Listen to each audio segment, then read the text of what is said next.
Welcome to the Fitness Business Freedom Show, where we're not just building businesses, we're building legacies.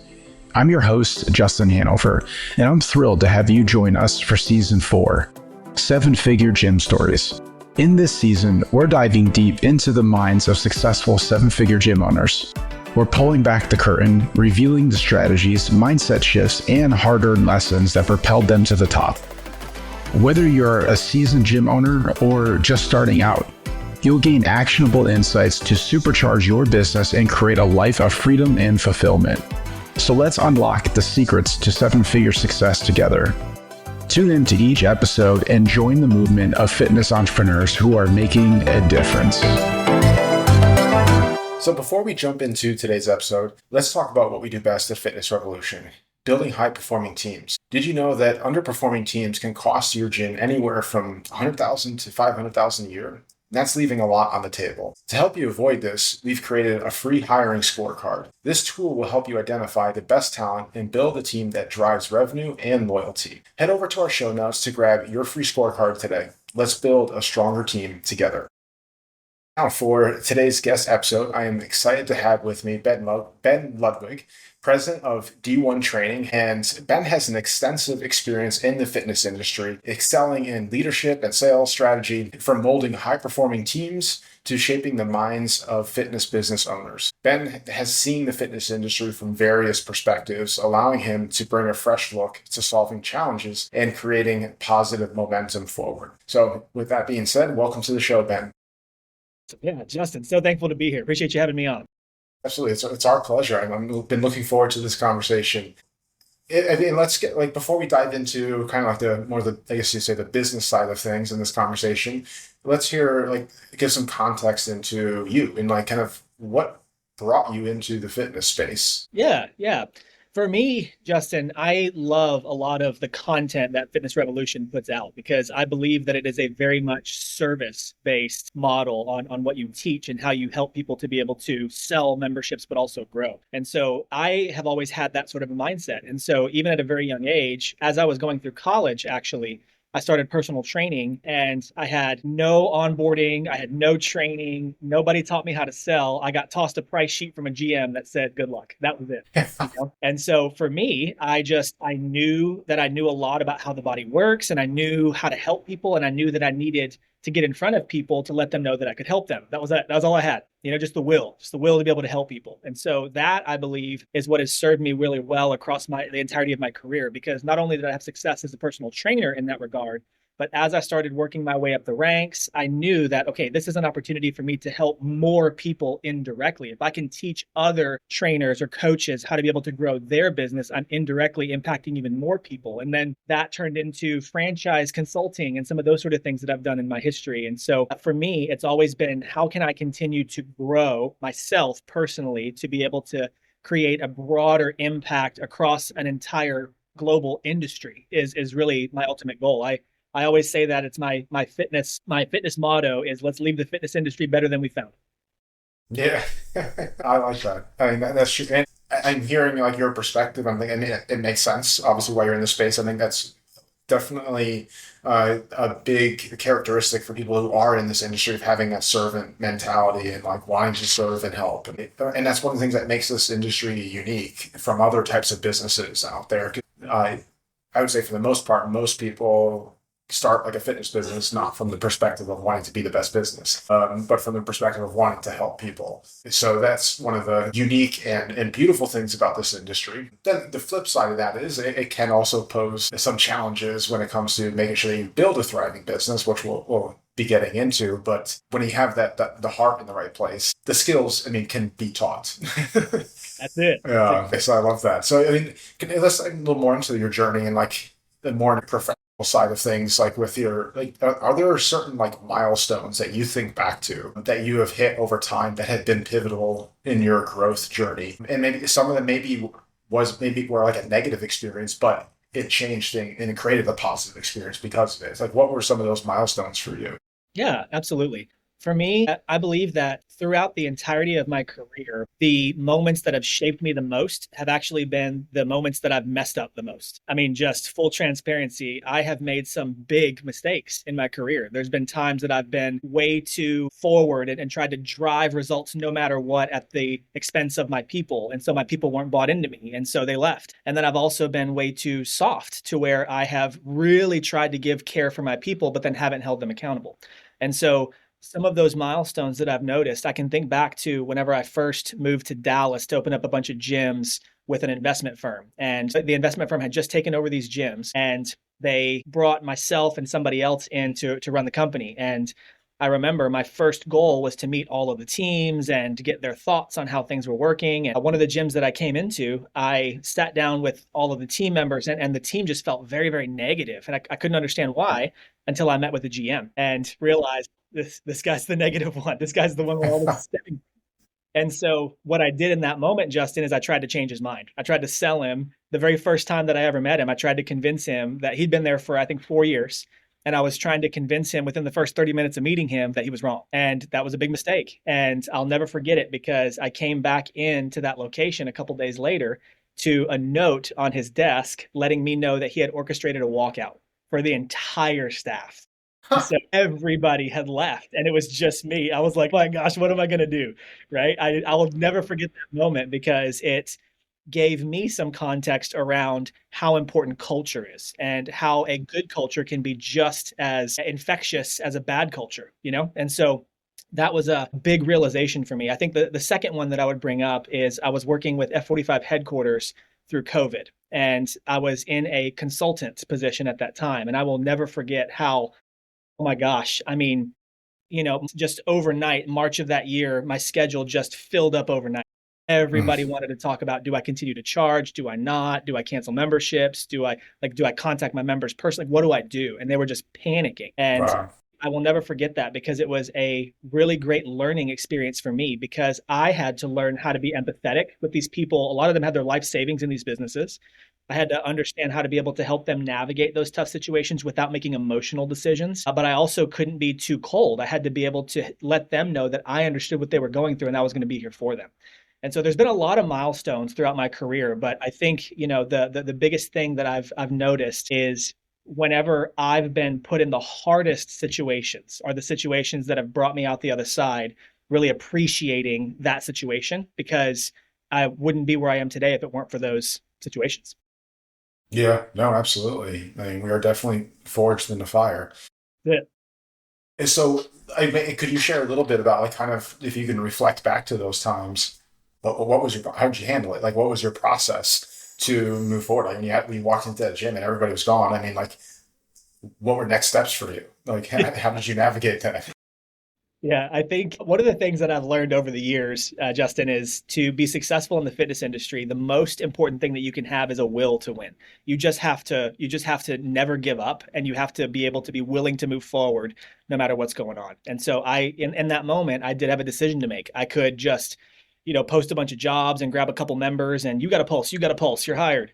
But I made a really hard decision that I was going to hire the right people this go around to make sure that we moved this location in the right direction. And so that's exactly what I did is I spent most of my time at that location myself, sometimes opening it and closing it myself. I grabbed a couple team members from some other locations to kind of help me with the schedule and things like that. I hired a few team members to help me with some of the front desk things and the kids zone things and some of the things that needed to be handled. And then I didn't settle for just any GM. I interviewed probably 30 or 40 people before I found somebody that I wanted to hire. And once I hired that person, I really took my time onboarding him. And over the course of the next about year and a half, about 18 months after we got that GM in place, that location never missed their goals within that 18 months. And so it was just, again, another testament to the fact of how important culture is when it comes to choosing the right people, putting them in the right spots or the right seats, and then making sure that they have expectations set for themselves as well. Yeah, absolutely. And there definitely is a huge difference between having bodies, if you will, to just complete tasks versus people who actually get results. Yep, that's it. So, I mean, there's a huge difference there. So, that's awesome. And that's the huge testament. I mean,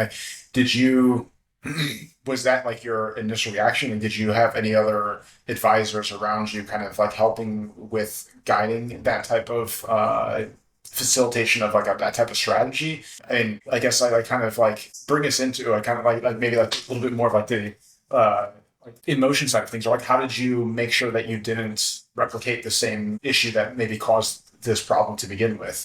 Yeah, no, great question. The first part of your question, that I have advisors around me? Absolutely. I mean, I'm a big believer in reading my Bible every day, and the Bible says that among many advisors is wisdom.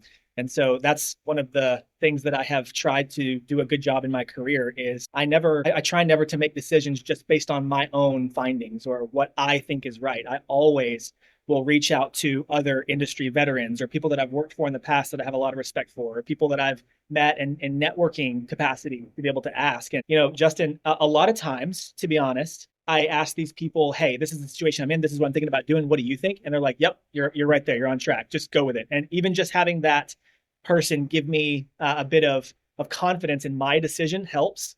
But also there's been times that they're like, that's stupid. Don't do that. Yeah. And so there's definitely been times that I've had those realizations where I'm like, yeah, looking back, I guess that would have been a bad decision. Thanks for helping me out. So Yeah. having advisors around you is wise. And so absolutely I do that in every regard of my life, not even just in business, but I've got 3 girls at home. And so I have other people that ask questions about parenting too. My wife and I have been married for 13 years. And so I have other people that I ask questions about my marriage. How I lead in my life in a lot of different aspects. I really believe in the power of community when it comes to helping me be a great leader. Yeah, no, that's a good point. I mean, because like you have to be able to vet things by people that maybe see things that you could be blind to.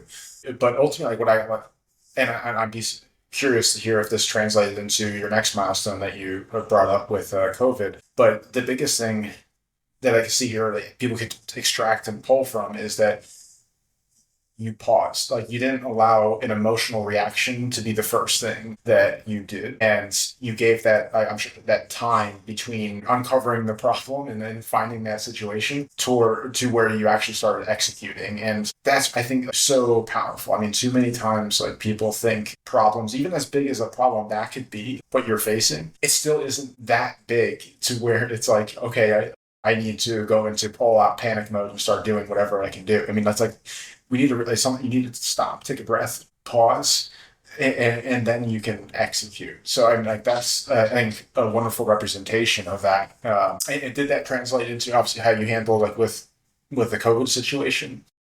It did.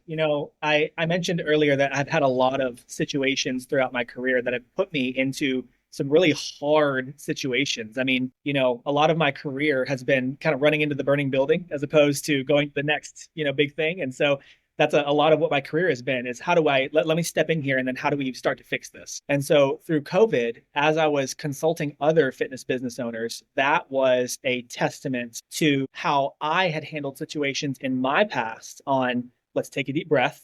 Let's take a step back. Let's evaluate every aspect of the situation. Let's talk about what the levers we can pull are. Let's figure out how we can utilize this to make us better. Let's figure out how we can win in the midst of hard situations. And I'm telling you, if we trust the process, we're going to come out the other end much greater. And that was something that I really, I believe, got pretty good at through COVID is being able to help business owners take a step back and take a breath and go, okay, this isn't the end of the world. We can figure this out. Let's talk about what we need to do here. And Justin, some of those conversations were very hard because I had to start in some aspect of, all right, how much cash do we have left to burn? How many months of operating expenses do we have in the bank? Let's start there and work backwards because we may have to make some big jumps. We may have to do some things that pull levers more quickly. But what we don't want to do is just go all out and make brash decisions because we're not 100% sure of what the future looks like. And so that's the situations that I had been in helped me to be able to help other business owners in those situations because I've been in similar situations where I could have very easily hit panic button and just tried to do anything and everything just to sell a membership or whatever the case may be, which wouldn't have served me well in the long run. Yeah, no, absolutely. So with that and how you operate, I mean, can you take us through like maybe like what you focus on in terms of how you make sure your daily output is productive and like kind of like maybe like what you used to focus on versus what your focus looks like today in your current role? Yeah. In my current role today, Justin, I believe that I've learned really over the years how to be able to utilize frameworks to help me to be able to get results for other people. And so I know Fitness Revolution is based on EOS. And so that's a lot of what I have followed in my career is the EOS framework of how to be able to make sure that I have your relational equity. And so we know each other and we like each other and we appreciate the fact that we're human beings. And so we're not just jumping on a call every couple of days and how many leads you got? Yeah. It's like you're a person, I'm a person, and we have a relationship, right? And so Yeah. there's a level of respect there. There's a level of relationship there that I believe helps me to be able to have harder conversations with you when they need to come up because of our relationship. And then second is we have to have agreements, not goals, agreements as to what it is that we're going to accomplish. So I have tried my hardest to really make sure that when we're looking at long-term vision of a business or when we're trying to set financial targets for a business, it's not something that I'm throwing at you and saying, here's the goal, good luck. It's something that you and I are going to dig into together. That way, at the end of this conversation, you feel like you are a part of setting this goal. That way, if we're off track, we know exactly how to pull that back and look at the root cause of what's happening and be able to agree that we need to get back on course because we set this goal together. It's not like you set a goal that, I have to just go hit now. Third is the people. We really have to evaluate the people a lot. I mean, your business is your people. I can think back, you were asking about that situation through COVID. That was a big tell for me as to which locations really truly had relationships with their members and which ones didn't. We had a lot of locations that I was working with that I would, give them advice like, okay, you need to call your members. Let's just go down the list. There's 200 people inside of your facility. You need to call all 200 of those people and tell them, hey, look, here's the situation. And I had people go, I don't know my members. And I'm Wow. going, oh my gosh. I mean, how are we going to, yeah, okay, well, how are we going to fix this? Whereas on the opposite side, we had locations Jeez. that were really invested in their member base and the members were calling in like, hey, I work remotely anyway. Keep charging me. I'll support you. I got you. Like, you're good. I mean, it was crazy to see how Wow. different the responses were between gyms that had great culture versus gyms that didn't. And again, the gyms that had great culture, of course, typically had great staff. Yeah. And then last thing, of course, to finish round out my answer to your question is you have to have agreeable numbers. You have to know what your KPIs are, and we have to review them every time we meet, or as we call it in EOS, the scorecard review. There's Mhm. got to be steps that we take to be able to look and make sure we understand the business, and every team member has to have a number. And so that's all of that encompassed, I believe, is what allowed me to be able to see success in locations and with people and with the businesses that I've been a part of in the past. Mm. Yeah. So, I mean, if I can boil it down, it really seems like obviously there's just a big focus on clarity. Yes. And like, it's like that ultimately is what's going to like allow you to remove any gray area or emotional bias influence. And I think that's like where we can see a lot of like newer businesses or yeah, even business gyms that have been around for a while. I mean, they don't get to that level of clarity. And, like they never get to that point where they have complete clarity in the different areas of their business. And as you mentioned for your team, so it makes it hard to build any type of consistency or build any type of foundation really with what you do focus on. And I think that's where like comments that you see a lot of gym owners where they're just in that shooting from the hip situation of what feels good that month. Yeah. So I think that's again what I can get from what you just explained, like how you operate and like you focus on things is just really about like at the end of the day, it's clarity. That's the biggest thing. I mean, it's getting to that point where we have everybody, your team, everyone else underneath you, like has clarity, so they all obviously work together to get into the bigger outcome. Yeah, exactly. When it comes to like D1 specifically, like what are some like your targets or like your focus for like this coming year? Like what are you guys like working on? Yeah, yeah. Well, this last month in November, we typically will go and just spend hours digging into our historical data. Let's look at all of our lead flow, our conversion rates, our front end ticket values, just everything, and really evaluate all of the information and then start to dissect that to be able to now set our 2025 goals. And so we've already got all of our budgets set for 2025. So we know based on the historical data, based on seasonality, based on all of the information that we have to input to be able to give us an output of where we believe we'll be able to take our locations going into 2025. And so with that being said, that is it's comforting because, Justin, I've been in situations where I've been that person that's shot from the hip. I've been that guy that's like more, more, more. We just need more members. We need more PT. We need more sales. We just need more, more, more. And it's like, well, we hit goal, and I'm like, yeah, but we need more. I've, I've been that guy. I've been that guy. Yeah. I'm not proud of it. I'm not proud of it, but that's been me.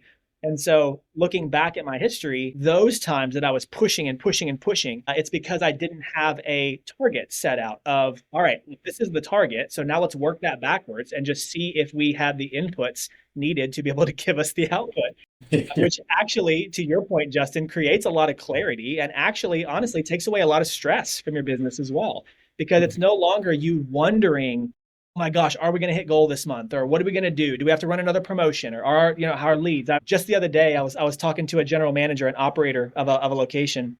And oh man, it was hilarious because it was like this conversation exactly, to where, she was getting frustrated. She's like, oh, I'm not getting enough leads in, and I need to get more appointments, because if I get them in the door, I'm going to close them. I know I can close them. I just got to get leads in.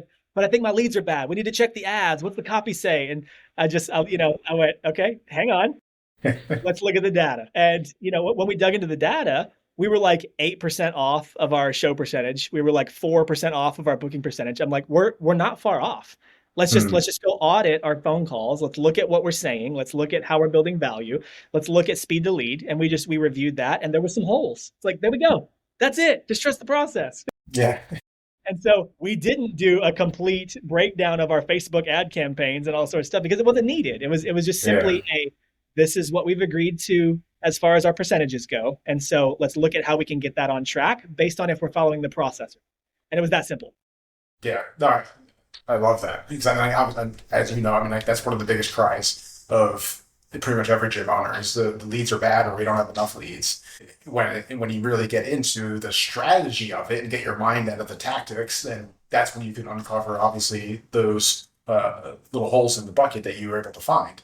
Because you went into the data and the strategy behind what's happening, not just focusing on the external tactics. Yep. And so I think that's awesome. I'm happy you brought that up. Did she feel better after that conversation? 100%. We even, I'm also a big believer in role play, Justin. And so once we reviewed the data points, we then jumped into some role play scenarios. And so I gave her some best practices of what I've used in the past, which gave her confidence. And so, I'm glad you asked that question, because that was exactly how the call ended is, at EOS format, we rated the meeting at the end of the meeting. And, she was like, oh my gosh, I feel so much better.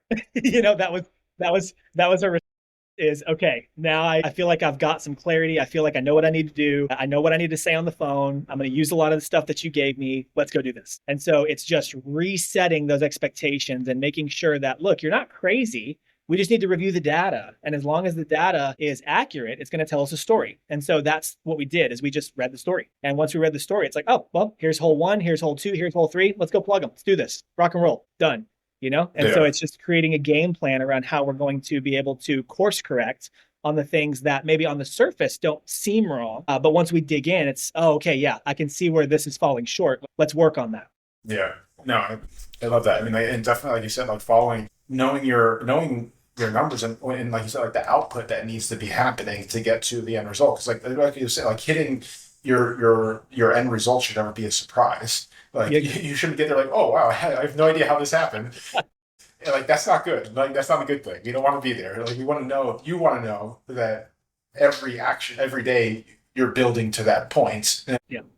And like I used to spend some time in the outbound world, and like we got to the point we would always like be able to refine after 2 months. We'd be able to refine the data and have like basically, okay, this is your benchmark. This is like how many emails you need to be doing. This is the response rate you can expect. This is the lead rate, the lead to book, and the closing percentage. And it's basically you hit those numbers. This is where it's going to end up. Like no surprise. Like it's just like. And if we're off any one of those things, then great. We know where we specifically go in and adjust. But it just comes down to like hitting those. You just like hit your numbers. You do your actions, and it's like great. It's like you don't need to go into like that more mentality of being like, oh, I need to just do more. Or we just throw more things at it. And it's like no, you did your actions, like you hit your numbers, and the rest will fall into place if the consistency is there.